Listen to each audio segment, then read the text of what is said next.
It's a sure thing. Change, change. Expect a miracle change.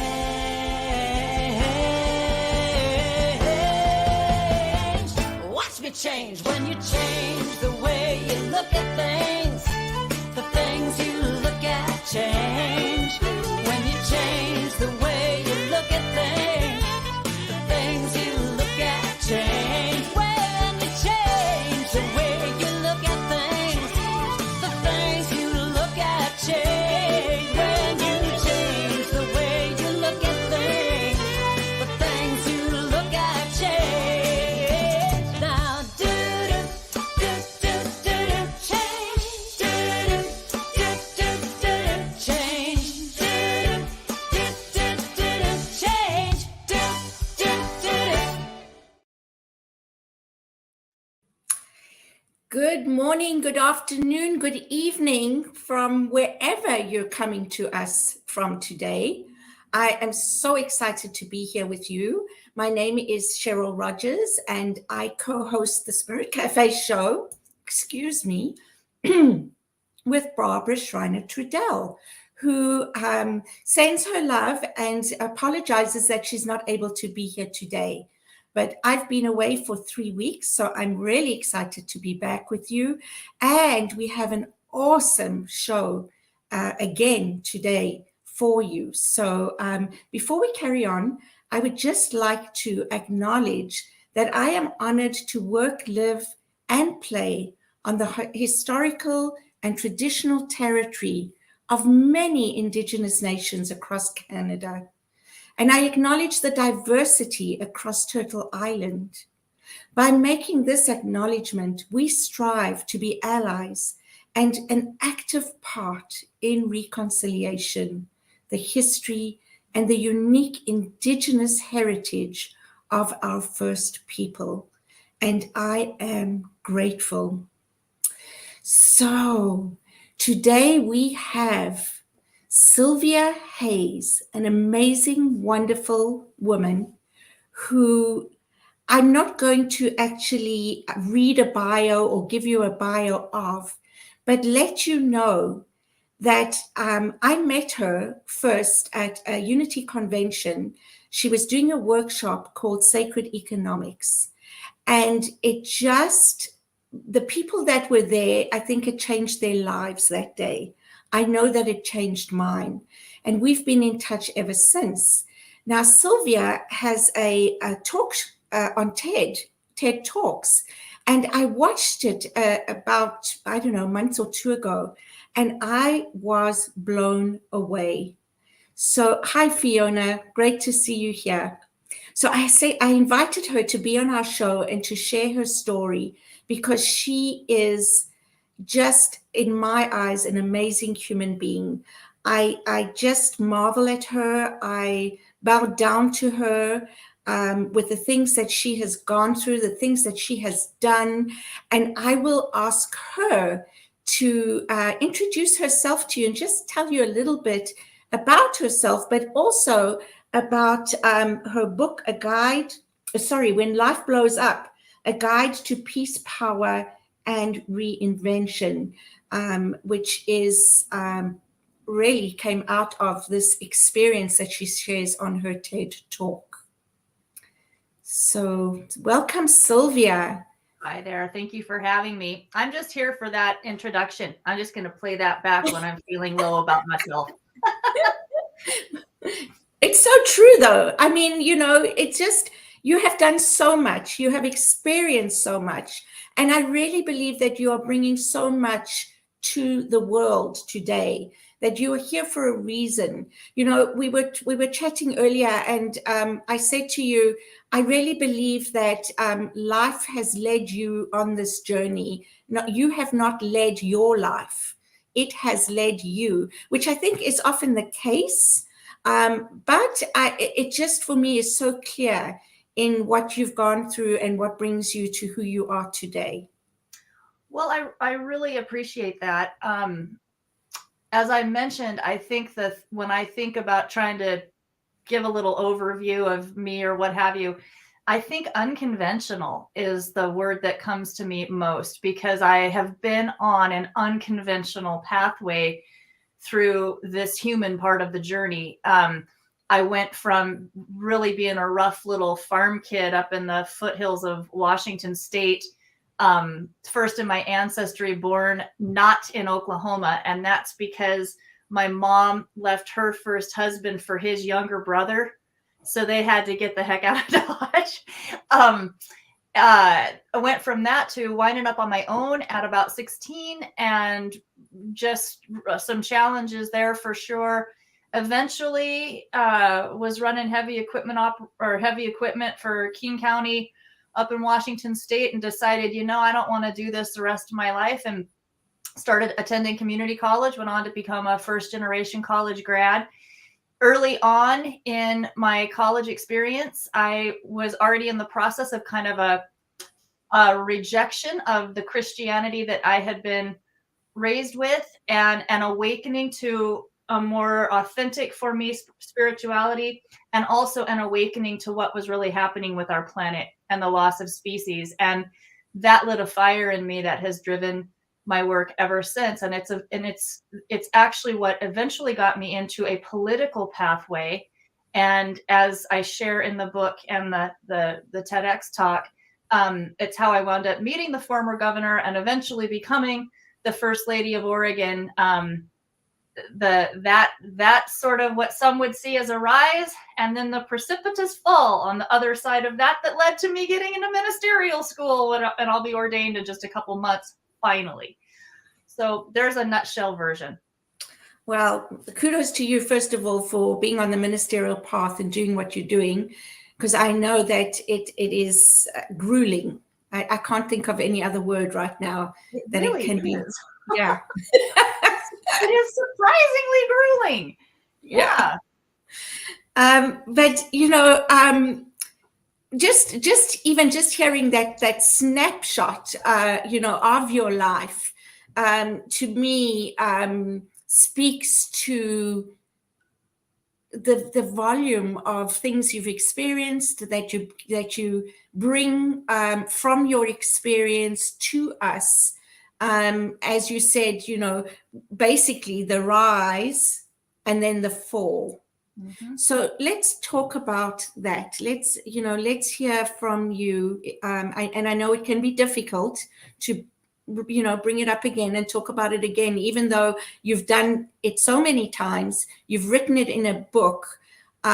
You've shared it. I think from me, my point of view, when I was watching your TED Talk, I thought to myself, the fact that you are who you are today and how you present is something I marvel at, because I think that what you went through could have destroyed many people, and you chose not to let it. You chose a different path. And so that speaks to your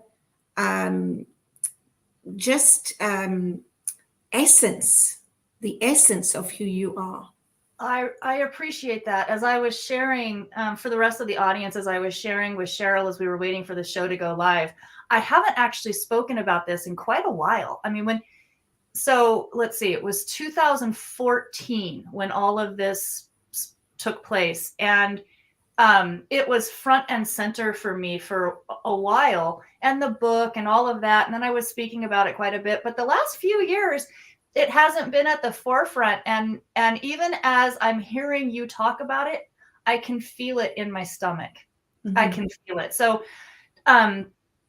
what happened was in October of 2014, I was serving as First Lady of Oregon, partner to the longstanding governor of Oregon, who was running for re-election, and a reporter who had been trying to get at me for years. He had tried to create a scandal around me when we ran in 2010, and that hadn't gone anywhere. But this time, he had dug up that I had been involved in a green card marriage. This was many years prior, a green card marriage, and also that I had been peripherally involved in a planned, but then I backed out of it, at the time, illegal marijuana growing operation. it was an 18-month period of my life that felt and feels very anomalous to me. I went down a path that really was not who I was. And it was a path based in scarcity, to be honest. The green card marriage was money to get myself through college, and also to keep the fellow who had already been here as a student for 6 or 7 years. He was able to stay here and continue studying, had a full ride scholarship riding upon that. So that got dug up, and that was used by our political opponents and conservative media to create a campaign of false allegations that the governor and I had misused our public positions for personal gain. And overnight, the enormity of it was incredible. Overnight, I was on every headline. CNN, MSNBC made it into the tabloids in Europe. It was just unbelievable. It was life blowing up. And it also blew up the life of the people I love most in the world. It just created such a mess. And the mistake, I feel, was getting into such a high profile position without being completely transparent about my past. And that wasn't an intentional thing. I had really compartmentalized that 18-month period. When that reporter was coming after me in 2010, there wasn't one time when I thought, oh my God, they're going to find the green card marriage. I mean, I just didn't think about it. And that blind spot created incredible havoc. And that started what led to John won re-election anyway, but resigned a couple months later due to the ongoing public pressure, media pressure. I knew then that was going to be, I felt that was a mistake. And I knew then that was going to really be a very damaging thing for him. It was incredibly hard to watch. And we went through a couple, 2.5 years of being investigated by the FBI, the IRS, Department of Justice, everything else, until they came back and said, there's no there. There's nothing to file charges for, which I knew was going to be the case because I knew what the truth was. But the damage was unbelievable. And the stress was unbelievable. And I would say it really took me 4.5, 5 years to really kind of be where it wasn't front and center, where I was comfortable moving out into public again and all of that. That's the nutshell. Wow. I mean, for me, that sounds so traumatic. And it also brings up some other things for me in that, the damage that media can cause. Yes. And does cause Yes. a lot of the time. It also brings up the ripple effect that these, things have on people's lives. And I just don't understand the inconsideration. I can't think of another word right now, but the inconsideration or unconsideration, if that's even a word, of people who tell stories and blow up people's lives where there is actually no truth, or where they only have a small piece of the puzzle that doesn't actually show the whole picture. It is one of the for-profit corporate media component is one of the systems that's fundamentally destructive to our society right now. I was pretty naive in a number of ways. That was hard to face too, because I thought I was kind of a savvy little street smart person, but I was pretty naive running in the arenas I was running in. And I was shocked to find out how blatantly dishonest media can be. And if you're a public figure, which is a very loosely defined term, you have no recourse, none. And I mean, the Oregonian, the largest newspaper outlet in the state, they eventually had to one of the colleagues of mine that they had involved in one of the many smears and allegations, he had proof that they had intentionally altered emails between him and I to make it read a certain way, and he was eventually able to get them for defamation, but I couldn't because I was a public figure. So it was that there were many aspects of this that were disillusioning. That was one area that was disillusioning. I have so much less faith in media, although a reaction to that is I'm now more intentional in where I get my news. And I'm also, whoever they're smearing, before I make a jump to either side of, a decision or a judgment, I just take a step back and feel like, this just may be clickbait. Yeah, give them the benefit of the doubt. Because that's what I was. I was clickbait. I made them a lot of money. Yeah. That's something that I think the majority of us don't really realize or recognize, is how much is really truthful in the media and how much is a spin-off to get more readership, to do damage to political parties, to political, public figures, et cetera. And that actually brings up a thought that I had during the elections, any election really, is how the media sways people to vote. And so we think that we have control, that we live in a democracy, and that we have choices, not control. The word is choice. I really don't believe that anymore. I believe that we are so conditioned and so swayed by the media that we don't even realize that we are making decisions and choices that are not our own. I call it programming. I think we're programmed. And, the bulk of my work prior and still, prior to life blowing up and ministerial path and all of that, it really has been about system change. And there's some Plato quote that says, if for those who are able to see the flaws in their own culture, they often aren't believed. And I have felt like that often because that's what I talk about with our economic system. But another one of these systems or interacting systems in our culture, what I like to do is bring up people so that they can question some of the assumptions that are governing our society right now.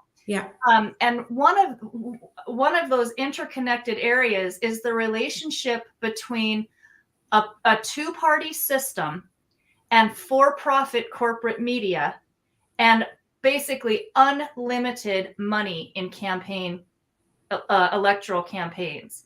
I believe if America ever wants to get to the point where it can govern itself again, we're going to have to evolve past a two-party system. We're going to have to deal with serious campaign reform and financing reform, and we're going to have to do something about the lack of accountability in media and I'm still a news junkie, and I'm a Politico. And on election nights, I will intentionally go back and forth between MSNBC and Fox News. And it's like going back and forth between parallel universes. Yeah, absolutely. Again, it's this false illusion that we actually live in a democracy. Yeah.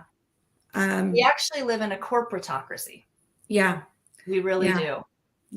Yeah, I think that's a great word. And this is, I think this is why I'm so drawn to you, is because not only do you see these things and can you speak to them, but when you have that experience, it's at a soul level that you're able to share these discussion points.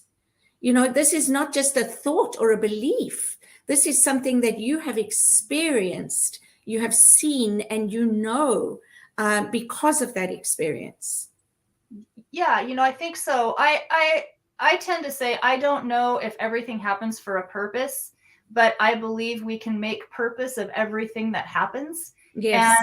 And this crazy unconventional, as I mentioned, pathway that I've been on, it does provide, as you say, some insight and some direct experiences around systems that need changing that I would not have had it not been so unconventional. And honestly, had it not been so neck deep in your word, shit. Right.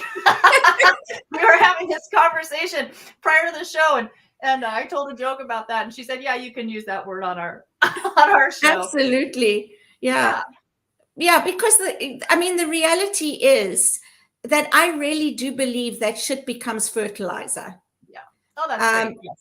Yes. And I don't know that anybody can speak to something unless they've really experienced it. We can have an idea of something. We can believe something, which is a thought that we just tell ourselves over and over again. That's all it is, right? Yeah. But I don't know that we can truly embody an understanding or knowledge unless we have the experience.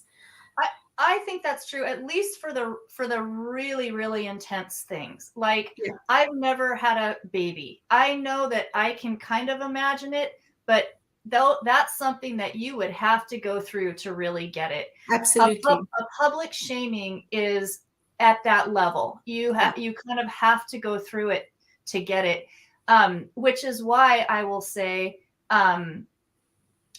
I believe that now, having gone through this, I can understand much better how so many young people who wind up being shamed take their lives. Yeah. It is a prime. We were not genetically wired to be exiled from the tribe. And that usually was a death sentence for us as a species coming up on the savannah with saber-toothed tigers and things, right? I mean, it's primal. And it's a because we now have the ability for it to go viral and to be so big. It's dangerous. It is very dangerous. Yeah, I absolutely agree with you. Even just everything.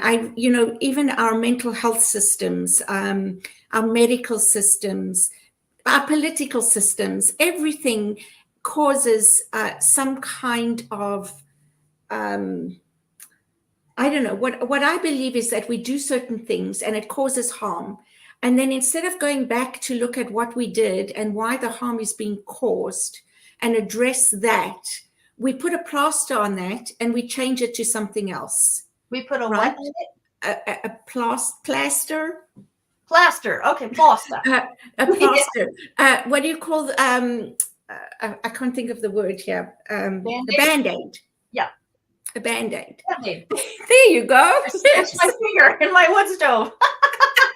We put a Band-Aid on it. Yeah. It's going to be a prop today. Right. Yeah. And then we just do something else.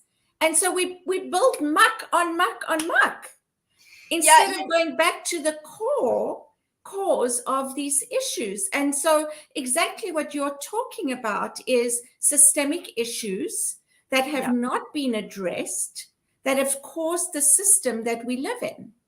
Yeah, absolutely. If you remember that workshop where you met me on sacred economics, one of my main points there is the importance of asking the right questions. I've heard it said, if you ask the wrong questions, the answers don't matter. Yeah. And I'll give you a great example. I'm getting ready to write a piece on this for my Transcend publication. This toxic train derailment that we are dealing with here in the United States and all of that. They're going after the railway. Sure, maybe that, great, super. They're trying to see what can we do for the local community. How do we clean it up? Great, super. Shouldn't we be asking, what exactly are we shipping and why? Why are we creating so much stuff that is so toxic in the first place? We are the only species on the planet that creates crap that the planet can't process. Yeah. To your point, we need to get to causal issues. Yeah. And I have to say, because I suspect that the bulk of this audience for Spirit Cafe is what I would I would assume most of them are more of a new thought audience. We're people who are on a spiritual pathway of intentionally questioning thinking and being more ready to unlearn programming and to question assumptions. And that is why I love having these kinds of conversations with this audience. It's why I'm on the Unity ministerial path, because I think new thought, that's a lovely sentence. I think new thought has a tremendous role to play in moving us through this human predicament that we've created. Yeah, I absolutely agree with you. I think it's a very appropriate time to share your joke. Okay. All right, cool. I am actually a spiritual leader at Unity Spiritual Community Central Oregon, and I regularly am one of the Sunday speakers, and I love going to a spiritual community where I can tell a joke like this.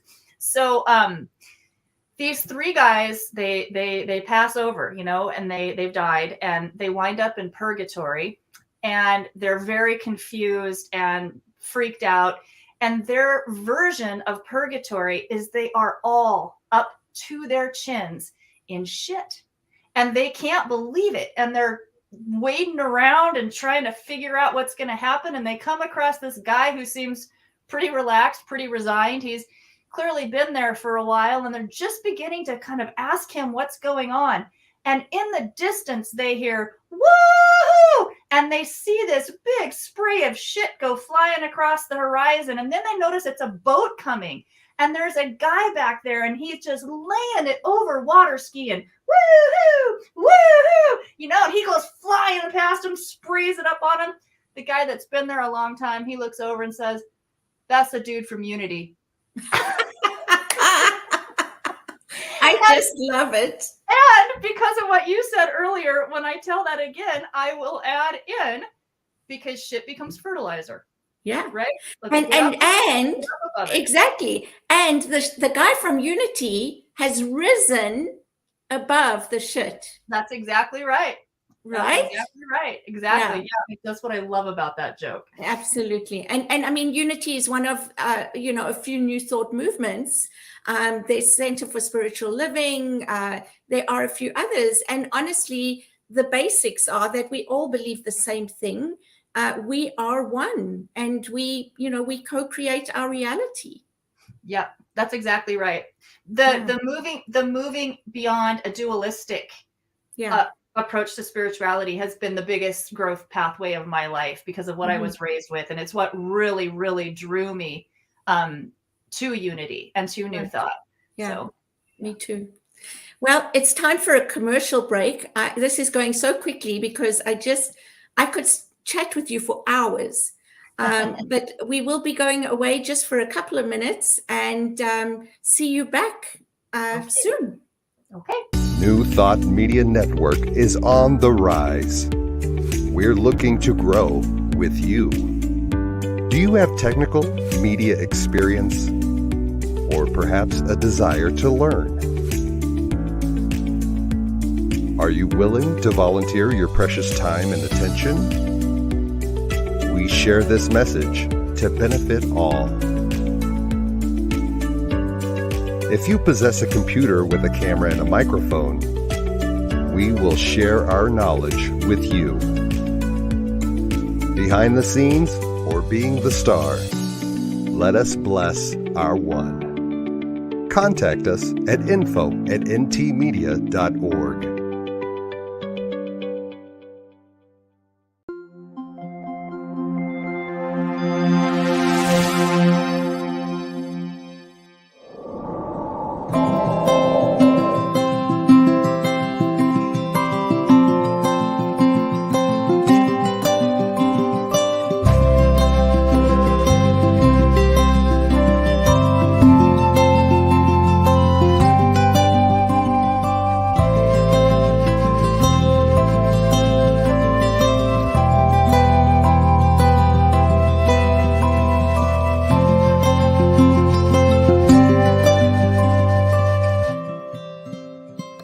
New Thought Media Network is on the rise. We're looking to grow with you. Do you have technical media experience or perhaps a desire to learn? Are you willing to volunteer your precious time and attention? We share this message to benefit all. If you possess a computer with a camera and a microphone, we will share our knowledge with you. Behind the scenes or being the star, let us bless our one. Contact us at info@ntmedia.org.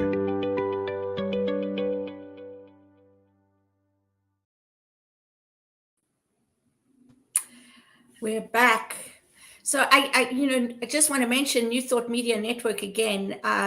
It is a nonprofit organization supported by love offerings and donations.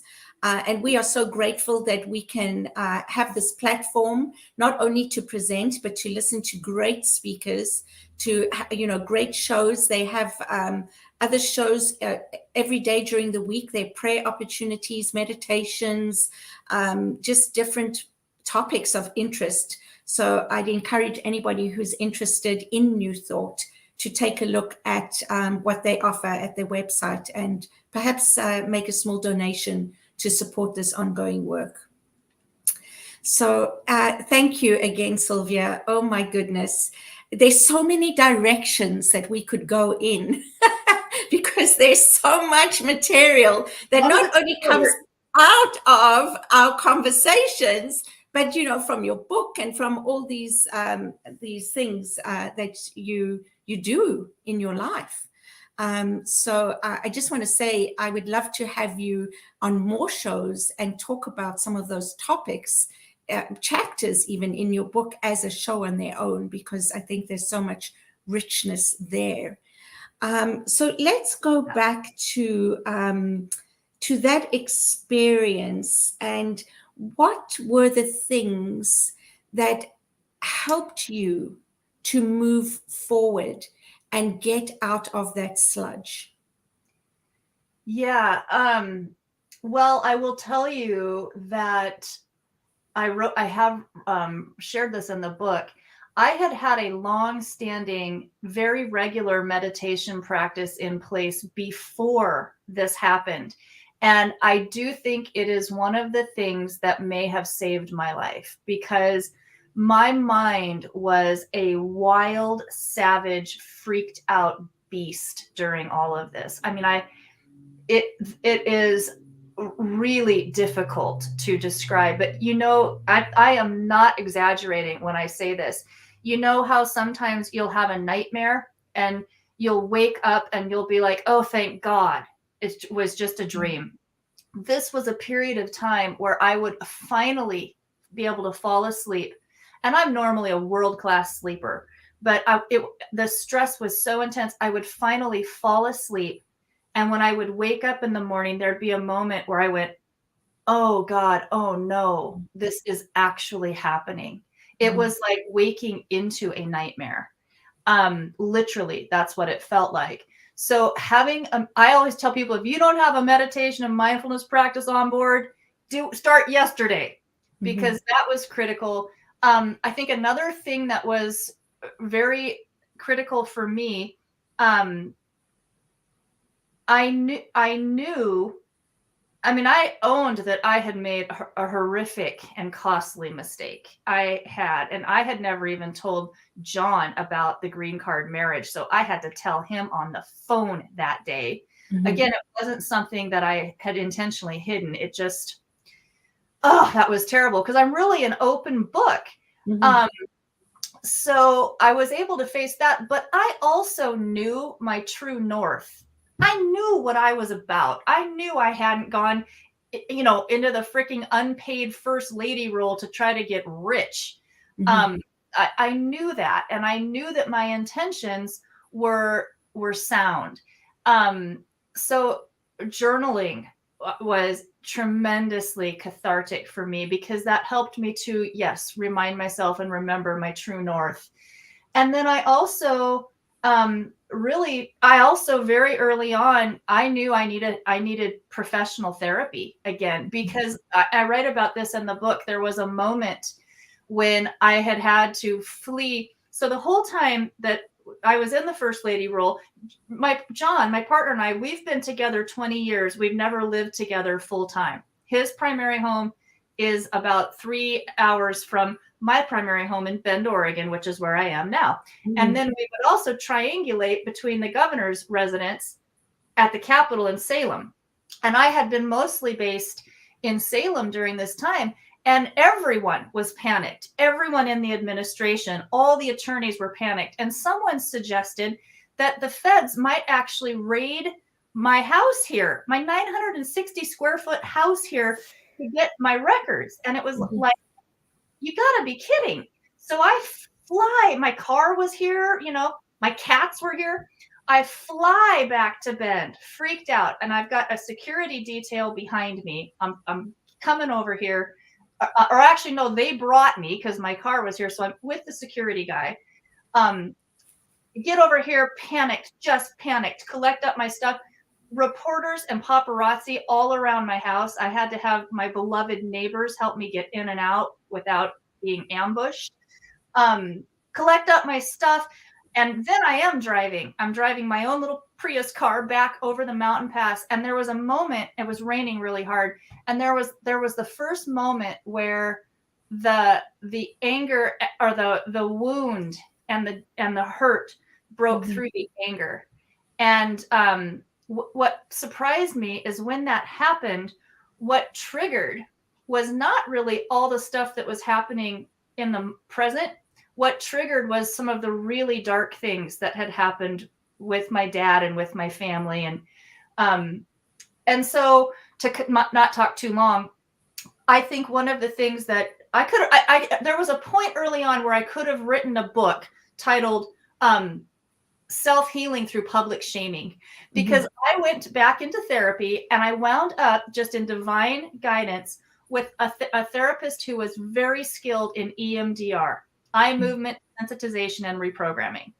And that was transformative for me.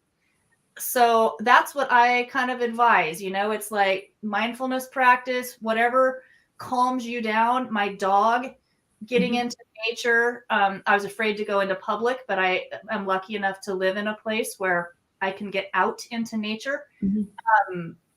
And therapy on the front end, those were critical. Right. And journaling. Oh yeah, definitely. Yeah. Getting it all out. Right. Extremely cathartic for me, always has been. Yeah. Yeah. But I'm a writer, so that's a natural one for me. But and I'm super glad I journaled through this whole experience, because when I got ready to write the book, the stress had been so intense that parts of this I never would have really been able to remember. I certainly would have lost the details of some of it. So I'm glad, I'm definitely grateful for that piece as well. That's a very good point, actually. How we suppress things. And so whether you journal or write a book or whatever form it is that you're able to keep that information present, I think is actually important, not just for yourself, but for so many others, right? Yeah, for sure. Yeah. I think the other thing that's really important for my story in this is pretty early on, I really did open up to what is mine to do here, because it was such a huge mess. And I had misjudged my own self so much. Like I was so much more naive. I didn't realize there was so much jealousy in the Capitol and in that whole scene. I was just and pretty early and I was just so broken that I couldn't think about work. I couldn't think about anything. And the statement, when the student's ready, the teacher will appear. And I started reading, Eckhart Tolle's Power of Now and Pema Chodron and all these things. And eventually eventually started working with A Course in Miracles. And to say that that has changed my life is just such a gross understatement. And I began to realize, and I share this openly in the talk and in my book, I was so much more under the influence of ego than I realized. Mhm. And ego from the sense of not just arrogance or whatever, because I don't think I came across like that, but ego Mhm. from the sense of my little self being more in control, and that need for outside validation to Mhm. feel self-worth. I was shocked when I realized the depth to which that had driven me really my entire life up to that point. And I had been pretty good at getting it. I'd been successful in things. I was relatively pretty. I was able to work that ego angle. I was able to be popular until I wasn't, Mhm. until I was exactly the opposite. Mhm. And talk about turning one's world and self-identity on their head. But I used to call this whole thing, it's been so long since I've talked about it. I used to call this whole thing the big ordeal, and I now call it the big initiation, because it broke me down and then Mhm. broke me open. And I'm so much happier and more joyful. And the other fascinating thing, I know I'm rambling, I'll stop it, but the other Mhm.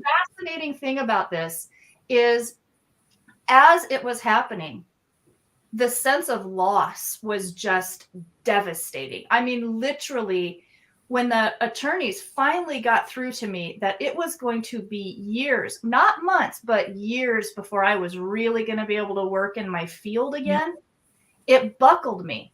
Yeah. But as I moved through it and was doing all of this growth, I realized a whole bunch of what had been devastating to lose, I didn't actually want. A Yeah. whole lot of it. That's a life lesson worth gold right there. Absolutely. I love that. The big initiation. The Oh big my initiation. goodness. And that's what I mean about turning things around, right? It's as a human being, we can go either way, because that's just part of who we are. We have that choice to go either way. We can become something that we really don't want to be, or we can choose to see it differently, to grow, to read, to get the help that we need, all that kind of thing. So again, I can listen to you for hours because, and I'm sure many others can, because of your experience. One of the things, you were talking about your ego, and it makes me think that we are all programmed that way. I believe that the reason that the state of the world is the way it is because of ego. I agree. 100%. And ego for me, A Course in Miracles, I think, describes it. Its concept of ego is much deeper than what we might think of through traditional, therapy or pop culture. It's that ego is this construct that we create around ourselves. It's an identity that we create, and That's it's right. always based in separation. Mhm. And then you put that on top of the fact that we also have in the Western culture, for sure, but now it's fairly, it's global, this global crazy capitalist system that we have. And by the way, I'm not completely anti-capitalist. I'm just anti the manifestation of capitalism that we currently have. Yeah, We need an economic system that's actually suited for these times. That's a I different topic. agree. Yeah. But we're in a culture that just pounds in competition, comparison, chasing after things like material wealth and success. Most of the we're in a culture where we it's so easy to find ourselves comparing ourselves to pictures and stories that we know are airbrushed. We know they're not accurate. And yet it's so hard not to do that, because that sense of lack and that sense of less than is what Mhm. feeds the consumption machine. It's what feeds the marketing machine. So, and those two things I think are very causal. Being, Yeah. Being unaware, having so many people who are being, so unconsciously driven by ego, and has created a culture that drives that stuff. And now we have a culture that makes it hard to get ego out of the driver's seat. So Yeah. I agree with you. You Yeah. look at what's going on globally, you look at the problematic world leaders on our planet right now, and I don't think you Ego can't. is like out. Yeah. I mean, it's just like ego, Yeah. Yeah. to the point where they're insane. Yeah, I agree. You know? Yeah, and I think again, it's that structure that we've created as a society. What we will define as failure, and what we define as success, what we give value to. These are all the things that have created the world today. And what I love about you, Cylvia, and I'm going to say this again, I apologize for saying how much I love you all the time, but what I do love about you, first of all, is how honest you are, and the fact that you get and you're able to portray just how big of a shift we need to make to make significant change. Yeah. Because I don't think people realize that. We talk about change, but we talk about change like this. But I really believe that there has to be monumental change in order for there to be a shift in consciousness and to be a better world. I could not agree with you more. And, I'll give you a great example. President Biden, the Biden administration, so far, they've taken the biggest steps so far of any administration to begin to try to address climate change, et cetera, et cetera. On the same day that the administration is touting all this stuff that they've done on climate, they're also sharing all the stuff they're going to do to get the economy growing more, to prop up the industrial meat packing industry. You can't have those things together. You cannot have. We need to fundamentally redesign civilization. Mm-hmm. And it is a big task. But what I really want to share with people, one of the things that keeps me motivated and going, there is such a huge movement toward that redesign. There's the whole new economy movement, the whole well-being economy movement. I sometimes share this video clip that's showing names of, or it's just a black scroll like at the opening of Star Wars with names of organizations listed. And these are organizations that are working on this societal redesign. You could watch that 24/7 24 hours a day, 7 days a week for several months. And you wouldn't be at the end of that list. It's the largest social evolution movement in the history of history. That's happening now. I'm delighted to report. I mentioned to you earlier, Parliament of World Religions. This year, it happens in Chicago in August. This year, for the first time, New Thought. Michael Beckworth is going to present New Thought on the main stage. It's the first time that New Thought has been elevated. And I get to present on a less main stage on spiritual economics, this whole talk about system change. Yeah. We're at a point where that has got to be the case. We are past the point of incremental change. Fantastic. Yeah, and anybody who is attending the Parliament for World Religions, I encourage them to go to your talk, Sacred Economics, because, oh my goodness, honestly, it should be part of the curriculum in schools, I think. Well, I'm working on that. I'm actually, there's some tracks in there with a major university, so we'll see. Fantastic. Yeah. Fantastic. And I will say as well, and thank you for bringing that up because we're nearing the end of the show, and I think it's a great way. Is when I did attend your presentation, and you showed that list at the end, it gives so much hope, Yeah. and so much. It's so affirmative that things are changing and that we are moving in the right direction, and that momentum is speeding up. Yeah, I think I'm not going to BS anybody. I mean, this is going to be a bumpy ride, in my Mhm. opinion. I believe that we are in an apocalyptic age, but apocalypse is not a terrifying term to me. The root word of apocalypse means unveiling what was hidden. We're in a point where we really can't hide from a lot of the ills of our society anymore, right? We can't hide from what we're doing to this planet anymore. And that's a good thing, because that we're starting to have to address it. We are going to make the big system changes by choice or by force. And my point is, there are a whole lot of folks and organizations and even governments who are actually realizing we have to make the depth of these changes. And that's where new thought is so important, because we can also lend the ability to sit in that paradox of seeing the crap and also holding the faith that in the field of possibility, anything is possible. Yeah, holding that vision, Yep. right? Yeah. And because that's so important, holding the vision and feeling the change in that way, and bringing up that fear does the opposite. Yeah. Right?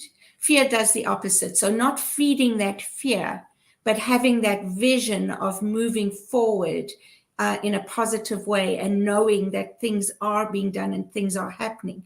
But I think, again, from what you've said, not to take it too lightly, even though this is happening, because we have to be engaged. We Yeah. each have a role to play. We each have a I believe part so. in it. Yes. I believe we're all here for a reason. And I believe, people who are intentionally waking up spiritually, who are on that path, we need to take the meditation off the mat and into the messes. We do. Yes. We Into do. schools, and I know some places that's happening, and it does need to happen more and more. It needs to become part of the fabric of who we are, and Yeah. the fabric of how we live and operate. Yeah.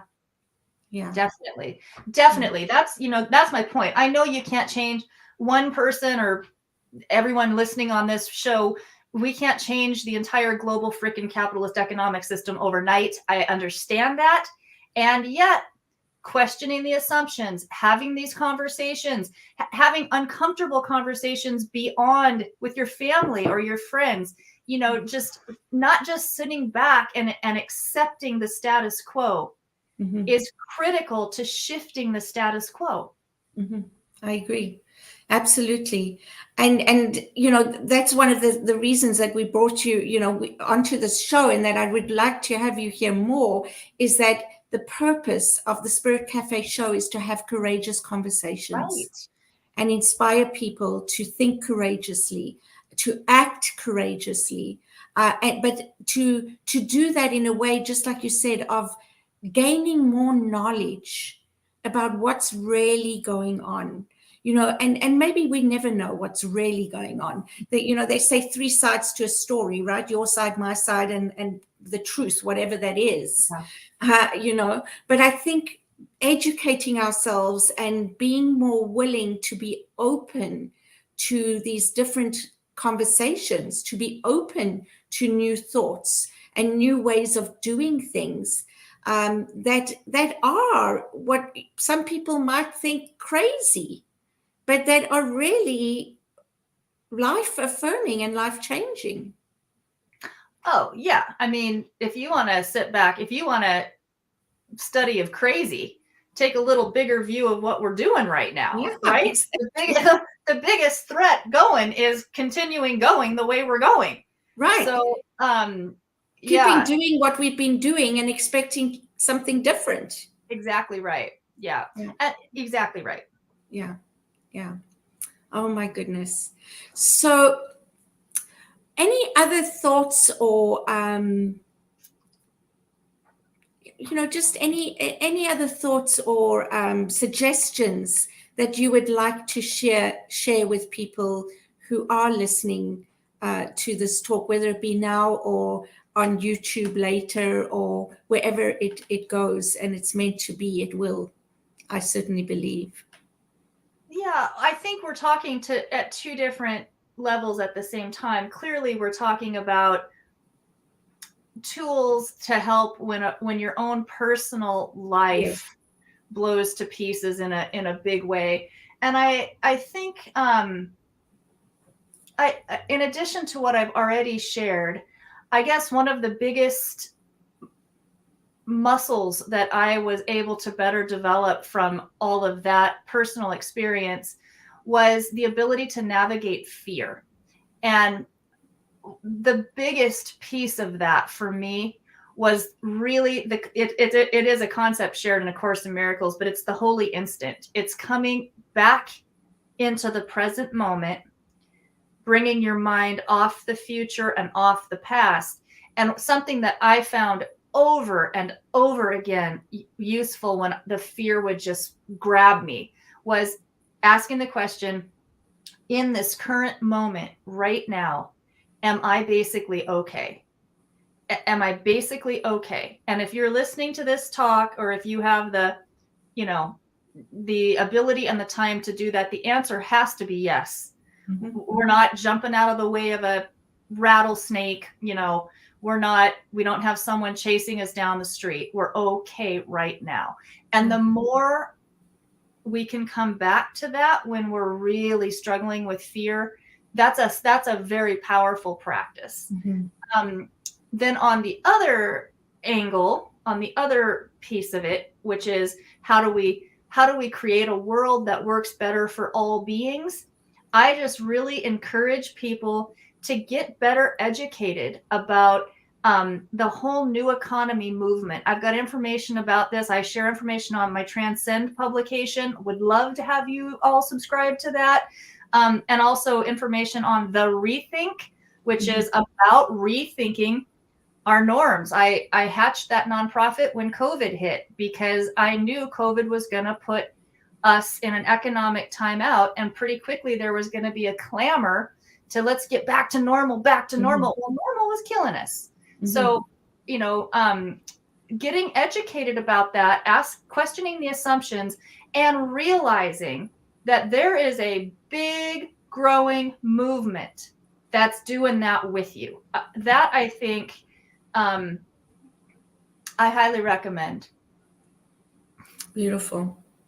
Yeah, like you said, two different levels. Yeah. And really it takes us as individuals, one person at a time, to create the shift in the larger picture. It really does. The mission of my ministry, which it's so funny that I actually say that now, is to do whatever I can to help heal the insanity of humanity, beginning with my own, so that all of nature can heal. Yeah. Healing separation consciousness so that we can create a world where all beings can thrive. Yes. Those two things, that our human species, I don't believe our human species is the be all and end all and apart from and more important than all the other species, but we are the one making the biggest impact. So we're definitely going to need to evolve our collective consciousness mm-hmm. in order to go into a better relationship with the rest of nature and with our planet, for sure. Absolutely. What a perfect way to end today's show. Yes. Congratulations, Cynthia, on, look at your beautiful dog.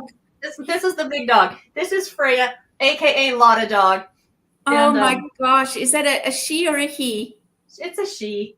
She's gorgeous. Just from seeing her little face, My little Beautiful. border collie Olive is she's in her crate right now because she'd be in here being very busy.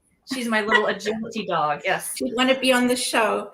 Well, Yes. again, congratulations on being ordained as a minister. I will be there to Yay. to literally and physically give you a hug and Cool. cheer you on. That will be in June at the Unity Convention. And congratulations as well on the Parliament of World Religions. You Thanks. are really a pioneer. You're leading the way. When you spoke about your list, I'm thinking, where else is there a list that is compiled of all those things that you've put together for us to be able to tap into and to learn and educate ourselves about what's being done and what we can do to be part of it. So thank you so much. And I so look forward to having you back on this show again. Thanks for having me. Appreciate it. On behalf of everyone at New Thought Media Network, thank you for being a member of our virtual family. Your financial contributions help share the New Thought message with people from around the world. Please visit and contribute at www.ntmedia.org/donate. New Thought Media Network, come be you. And please like, share, and subscribe. Until next time, peace and blessings.